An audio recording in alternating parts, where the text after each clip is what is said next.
Everybody, welcome back. I'm the Strategy Professor, and today we're going to be going over the patch notes for 11.7. So as always, if you enjoy the content, please be sure to like and subscribe. It really helps out a ton on the channel. Come by, check out the stream. Usually starts around 11:30 p.m. Eastern Standard Time. Very friendly, chill community. Love to have you. And then we do fresh patch notes and tier lists for every patch. And then we're also going to be adding some fresh topical guides, like best one-trick video, how to macro better, how to micro better. We have tons of coaching sessions on the channel and just tons and tons of other guides. So be sure to check all that out. Okay, let's go ahead and get in here. And like and subscribe if you enjoy the content. Okay. So Alistar is getting a nerf. He's not that great in solo queue below Diamond. He's okay. Like, he does provide sustain, so you can get through poke lanes a little bit better as Alistar, so that's nice. Pretty much has a point-click combo, so that's really handy. Now, there are a lot of, like, gale forces and flashes and dashes and things like that, and if they time that correctly, it can make it difficult to get your engage, but by and large, he's pretty good. The issue is, like, his CC is just a little bit lacking compared to something like a Rell or a Leona, because usually to start the fight, he has to use two pieces of it, his W and his Q. There are some situations where you can, like, flash Q and then W and knock him back into your team in the early game, or if you come at him at an angle, you can use your W to knock him towards your team or push him into a wall or something, and then wait a moment and then use your Q. But it's all a little bit more conditional to get really good value out of his CC. And he's kind of low range as well. You know, you have to be within that, I think it's 600 range on his W, versus, you know, Leona can engage from 1100 range away. And then, you know, Rell is somewhat close range as well, but she gets a nice little speed up when she wants to charge in horse form. So he's okay. In pro, they play him primarily because he's very tanky off of pretty much zero items with his ult. He can tower dive exceptionally well early, and he applies a lot of pressure in the early game. And if you take a good trade, then he can heal back through it. But anyways, what are they doing to him? So they're taking 20 damage off at max rank on his Q. This is usually what you max first, so that's pretty significant. And then the E, which you max last, but it's losing 15 damage at base value. So at level 5, you're going to be losing 25 damage.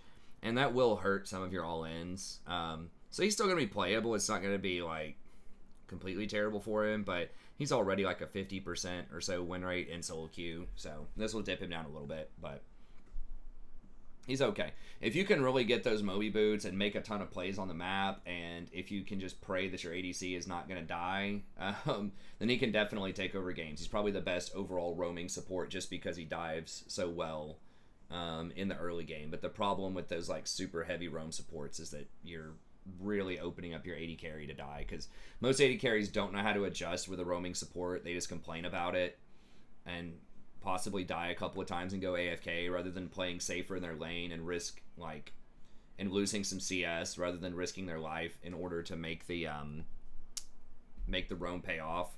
So anyways, he's all right. Amumu is 20 less mana cost on the Q. That's nice. You're not spamming that all the time. I think there are some builds where you max that first, but a lot of people still want to max E first, and then the E cooldown is going down.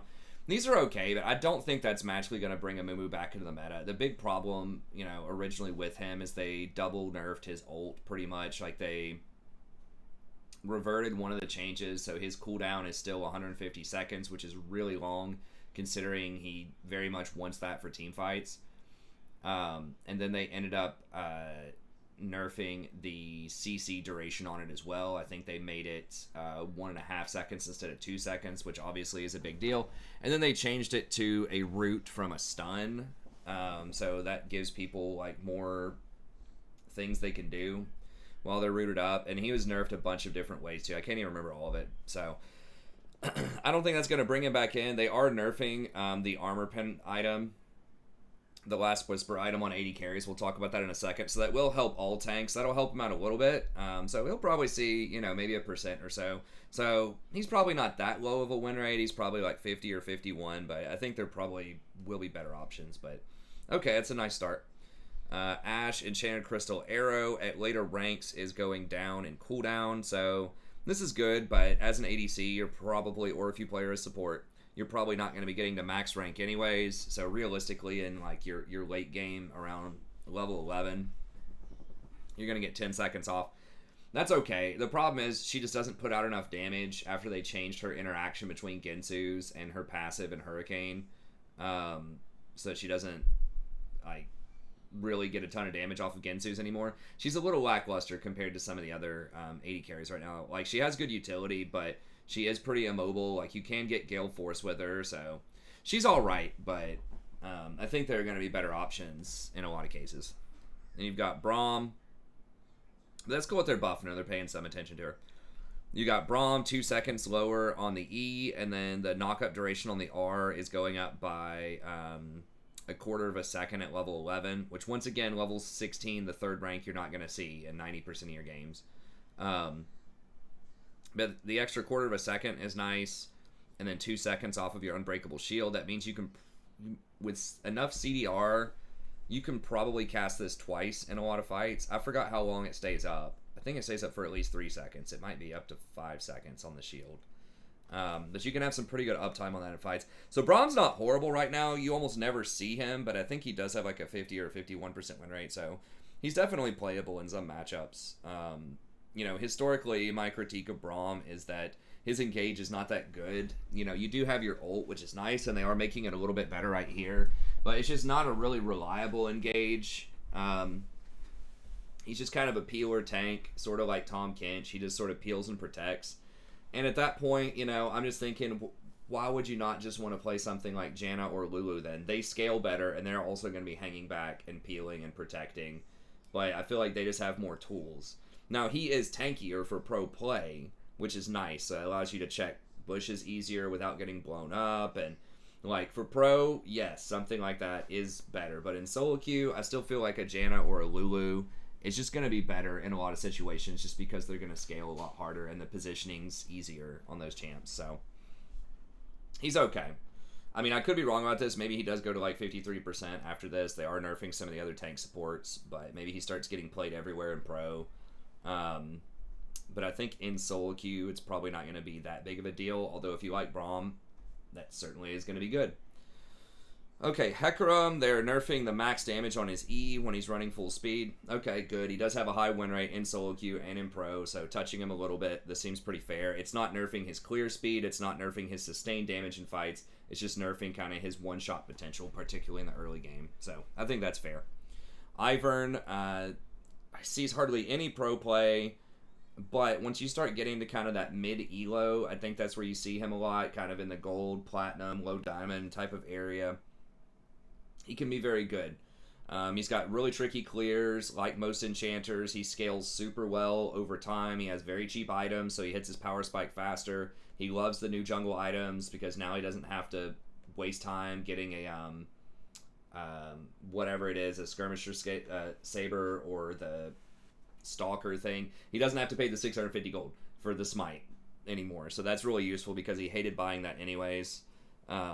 So yeah, I think he synergizes very well with a lot of the items that are out there, most notably Moonstone, and he'll continue to be good. So they are nerfing his damage on his E, but that's probably okay. Like, you're not picking him for a lot of damage. It's nice to have that, but remember, he doesn't need that to clear, so that's not hurting his clear speed at all because he just touches the camps to take them, right? His damage doesn't matter for the jungle. So that's only in team fights and on ganks. He's going to be doing a little bit less damage. You do max that first, and it is AoE, so it can hit multiple targets. So 20 extra definitely does add up in longer fights, which he promotes also by extending fights with Daisy and his shield and all of his CC. So it'll definitely add up at the end of the day, but I think that's probably a fair nerf of him. Okay, Kaiser.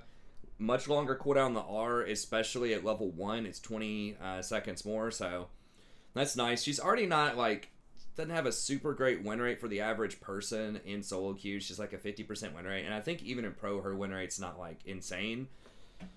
But the best case scenario is too strong, right? If she starts snowballing or someone is really good at her, then she can be very difficult to contain because she has so many different itemization options and different styles of play in terms of, playing backline, being able to dive with your R, assassinating with your isolated Qs. So I think knocking her down like that is probably a good idea. Okay, Kindred, extra 10%. I think that's total AD, so that's actually pretty big on the Q. So that's way more damage in the early game, and then Mounting Dread has a lower cooldown by 2 seconds in all ranks. So you might get off 2 of these in a fight. I can't remember if you max Mounting Dread 2nd or 3rd.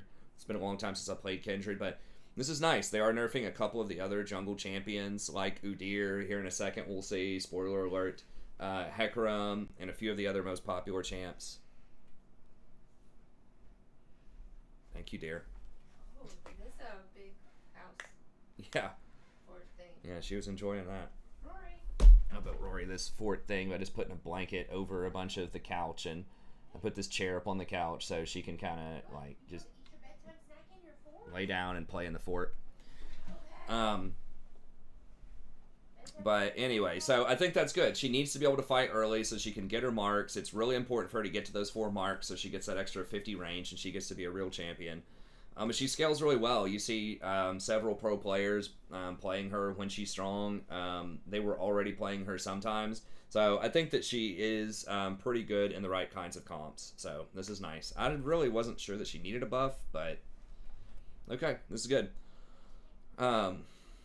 Lissandra, the base damage is up, which is good, but the mana cost is still exorbitant. I think, isn't it still like 80 mana even at level 1? They may have changed it back in the day, but she's pretty far out of the meta right now. Her damage is still going to be kind of low, but she's going to have a bit more utility there. You going in your fort, Rory? Rory. Oh, there she goes. You take your bedtime snack with you. Oh. There's Mommy. What? Got her. And then Rory crawled up in there. Bingo.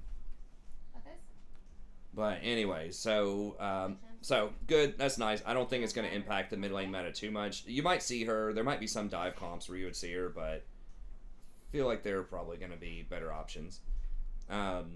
Mordekaiser, Obliterate, doing more damage. Okay. So he kind of fell out of the meta. I'm not 100% sure what's up with that. They did nerf the mythic pretty hard that he uses. I can't remember the name of it, but the one that sort of charges up over time. So that kind of pushed him out of the meta.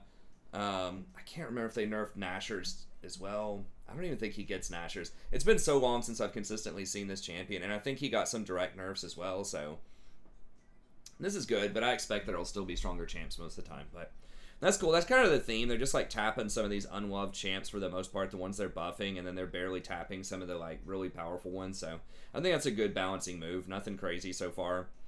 Rell. Now this one's pretty big, lowering basically the stun duration on her E by about 33%. So taking it from 0.75 down to 0.5.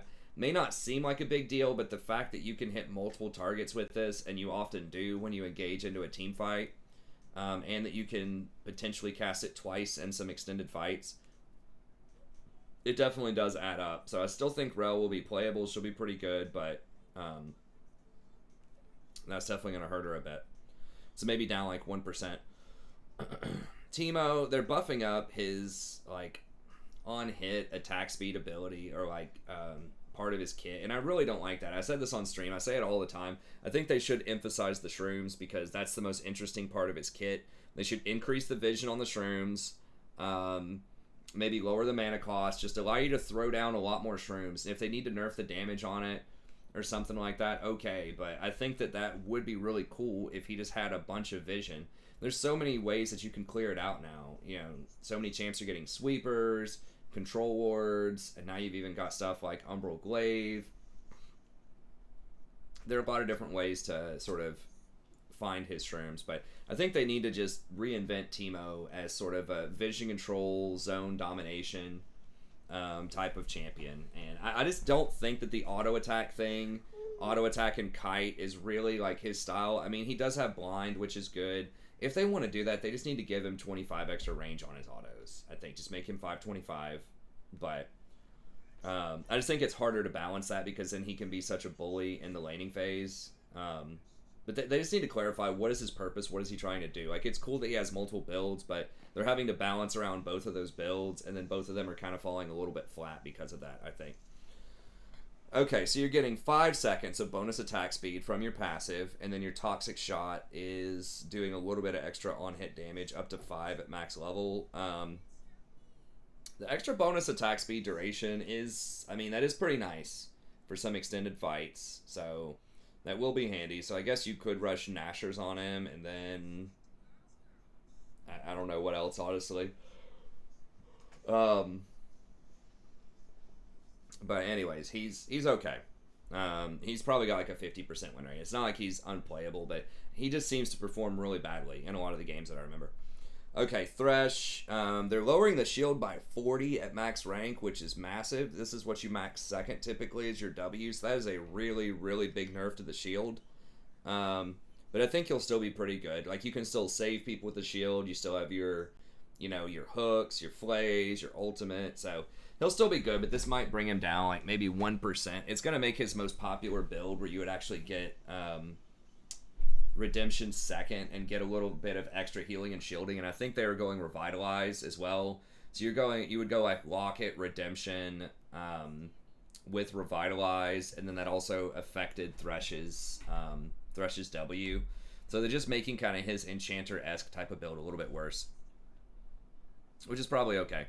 Tristana losing 2 AD. I know this seems like a meme. It can add up, though, because that does affect her explosive shot and just how much damage it does, not only to the target that you bomb, if you do bomb somebody, but also on your minion pushing capabilities, how much damage you're doing to towers with the bomb, the AoE potential of the bomb. So, and she needs to get kills. She needs to get resets in order to really unlock her true potential. So this might seem like it's not that big of a deal, but it could be one of those things that could potentially be important. So we'll see.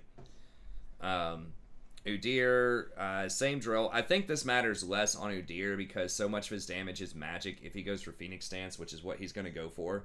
So I think it's less important on Udyr than it is on Tristana, but this is something that could matter for him. Okay, Varus, AD growth. Who cares? It doesn't matter. Like, the thing that holds Varus back is kind of like Teemo. He just has a really confused identity right now. Like, they want you to be able to choose between his, like, on-hit and his sniping ability, but both of them are kind of weak. And now they've tried to turn him into, like, this spell-slinging champion where they want you to auto-attack 3 times so you get your blight stacks on somebody and then use one of your spells in order to trigger those blight stacks for extra percentage health damage. That's cool, but then you're also encouraged to hold your arrow for 2 seconds, or it's at least 1.5 seconds to get max value of it. So, like, your best trade is, like, auto-attack 3 times and then, like, hold your arrow back for 1.5 seconds and try to hit him with it. And it just feels kind of clunky. And then, like, his W has this weird active component, too, where your arrow does even more bonus damage, so you have kind of, like, this one-shot potential. It's just weird. I would nerf the damage that the arrow does to minions so his wave clear is not too crazy, and then just like lower the cooldown on the arrow or something just so he can throw more arrows and be like this spell slinging kind of champion, almost like an Ezreal that has like a CC ultimate that requires a little bit more of a charge up time so you can kind of see it coming if you have good vision.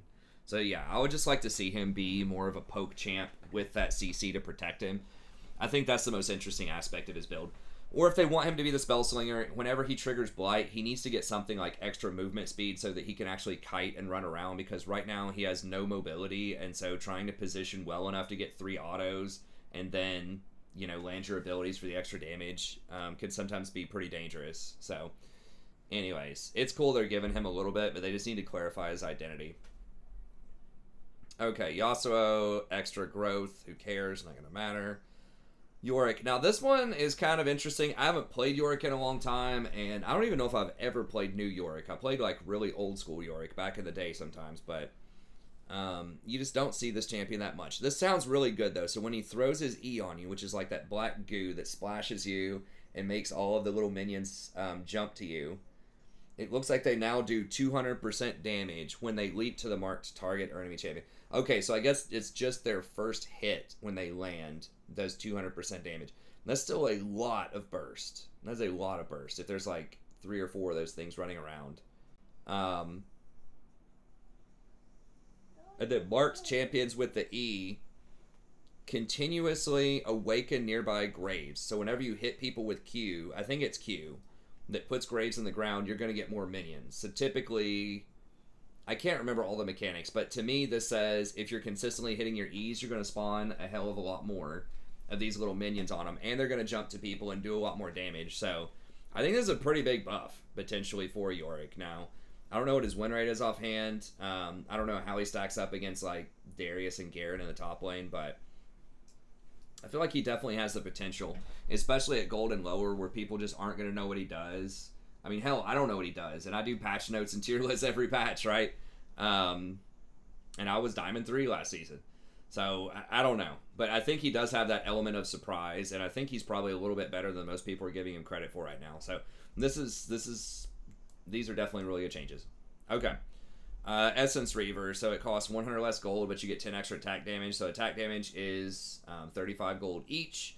So you're basically losing 250 gold value. So you do come online faster, which is something to consider, but you're losing a lot of gold there. So this is going to hurt Ezreal, who's the primary person that would rush this, and then Fiora sometimes gets it. Sivir sometimes gets it. So this is going to weaken those champions a little bit. None of those are like super dominant in the meta right now, so it's a little weird to me that they're nerfing this, but okay. Everfrost, so they just buffed this in the last couple of patches. I guess they feel like they need to nerf it now. So a little bit less damage on the active. Actually, that's significantly less damage. That's 20% less damage on the active with about 14% less scaling. And then the cooldown is 30 seconds. I think that's fair. You can still use it once per wave, but now it's much, much less likely that you're going to be able to use it twice in a team fight. So I can get on board with the cooldown. Lowering the damage is kind of whatever, but I guess that's fine. More Dominic's regard. This is going to be one of the more influential nerfs on the patch. So it costs 100 more gold, and you have 5 less AD. So that's like almost 300 gold value lost. People have been rushing this item second or third, and it was really suppressing a lot of the tanks out there. So this is going to make some of the tanks like that are already pretty good, like your Nunus, like your Skarners, your Udyrs, and then of course like Leona, Alistar, the tank supports. It's going to help out a lot of those champs. So I think a lot less people are going to be rushing this, but you still might see it like 4th item. So I think that's probably a pretty good nerf. That should diversify. That should diversify champion pools out there a little bit more. Seralda's Grudge. Not a lot of people get this, I don't believe, outside of Ezreal, and I'm not even sure if Ezreal gets that these days. I think that he opts for the Ravenous Hydra instead. But I suppose on Assassins, it's nice. They are lowering the cooldown, so 200 less gold definitely is useful. So seeing this on some more Assassins might be a good thing, but we'll see. Trinity is trading out attack speed for attack damage. Dad, too loud. Rory's like, Dad, you're too loud. So that's good. A lot of the champs that are getting Trinity would prefer to have more burst, like your Jaxes, your Irelis, and stuff like that. Like, they don't hate attack speed, but they would probably rather trade that in for attack damage a lot of the time. And then threefold strike, I'm not sure what that is. I think that's the stacking buff based on your auto attacks. That's actually really nice. It's going to help you take towers faster. And then you're trading out 10% attack speed for attack damage, movement speed, and ability haste, which, again, the types of champs that like this would prefer those types of things over attack speed. So really the only champs that love stacking a ton of attack speed are, there are some like squishy melees like Master Yi that might like it, but like your Vayne, your Jinx, and stuff like that are going to like attack speed. But the Irelias and the Jax is like, it's okay, but they'd rather just burst, like I said before. Okay, so that's actually a pretty significant buff. You might be seeing some more Trinity Force on champions have an option for it. Turbo Chem Tank, now you're slower running in. Fair. I think it's still a super strong item.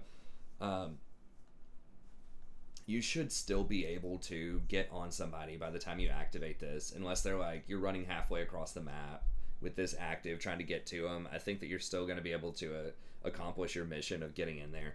And it does apply a little bit of an extra slow on top of that, so that is helpful. Wait, what is this? Summoner Rift ranked progression. We've made updates to Summoner's Rift. I didn't read this before. Ranked LP formulas and general skill detection to provide smoother LP gains and losses across the board. These changes will help ensure players receive LP at a more predictable rate, and outlier gains or losses will be less frequent. What? This seems kind of weird because it says LP formulas. Okay, that kind of makes sense. So they're trying to make sure that people are matched in more even games, but I don't know what general skill detection means. It should not be taking your individual skill into account when calculating for LP. I know they've said they do that some on like with unranked accounts, just to detect smurfs to try to get more fair games so new players just aren't getting crushed while they're leveling from like 1 to 30. But this line right here just has me a little worried. What is general skill detection? What are they not telling us? Because once again, it should not matter if you go 0-20 or 20-0 in a game. You should gain and lose the same amount of LP. So are they saying that hurts your MMR if you perform poorly? Because it shouldn't affect your LP. That has me worried because I know it sounds like a good thing, right? Like in theory, it's like, okay, if I'm doing well as a player and all my idiot teammates are holding me back, I should be able to climb if I'm getting 20 kills per game and stuff like that. Like on paper, that sounds good. Hi, Rory. That sounds fun. But just look at any game that has tried to do that. That's a team-based game where it's trying to take individual factors into account, and it just creates a really bad atmosphere, right? So I think that oh, good job, Roy. Good job. What is that game? I was gonna say Heroes of the Storm, but that's not it. I can't remember. Blizzard's other Overwatch. There we go. I think Overwatch did this, and the problem is you start getting everybody. If that's actually the case, everybody just stops playing a team game and just goes for personal stats, right? Like you'd have way more KDA players, right, that are just going to hang back and never follow up on engages unless it's 100% going to be a win.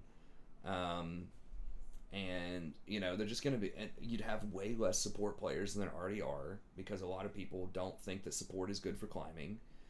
And then support players, depending on how they're trying to quantify it, good support play is one of the most difficult things to quantify. A lot of it's just about being in the right place at the right time and making the correct decisions. But if you're going to penalize players for not getting a lot of kills and not getting a lot of farm and things like that, then why the hell is anyone going to play support? Unless it's like Zyra or something like that. So I don't like... Oh, no. I wish they would explain what they mean by general skill detection. And hell, while they're at it, why don't you just explain what this formula is? Why don't you just like post the formula? What is the formula? Post it. Be more transparent. How does MMR directly relate with LP? What can someone expect to gain or lose? Like a predictor. Just even like early on in the like lobby screen or something saying predicted, or like what's your LP gain and loss going to be for this game? That even something like that would be nice. Just more clarity. Oh my gosh. But this right here, general skill detection, because this is specifically not saying for level 1 to 30. It says smoother LP. You don't get LP 1 to 30. Dad, so why don't you watch this with me? this is gonna just drive conspiracy theories wild. That with me. okay, Roy. Wild that like what the hell does that mean? Is it an individual thing now? I wonder if other content creators are gonna talk about this or not. I haven't watched other patch notes, but that's a very, very worrying statement there in my mind, because you do not want that as a player, especially as a support player. You don't want to encourage people to YOLO even more than they are, right? To just like try to just play for stats, play for pentakills, play for KDA, you know, and just screw your teammates, right? And I think that that's just gonna, that would be terrible if it's what could be implied by that. So hopefully they'll add a little more clarity to that. If there's enough outcry for that, if people actually notice that, if someone like LS, someone bigger than me, like emphasizes that line, and I don't know if they will, it gets more visibility. Maybe Mark will explain it more. But anyways, okay, that's going to be it for this video. I do want to try to end it in under 30 minutes, so thank you very much. As always, I appreciate it. Be sure to like and subscribe. Come by, check out the stream. We'd love to have you. Very friendly, chill community. Happy to talk about anything that you want to discuss.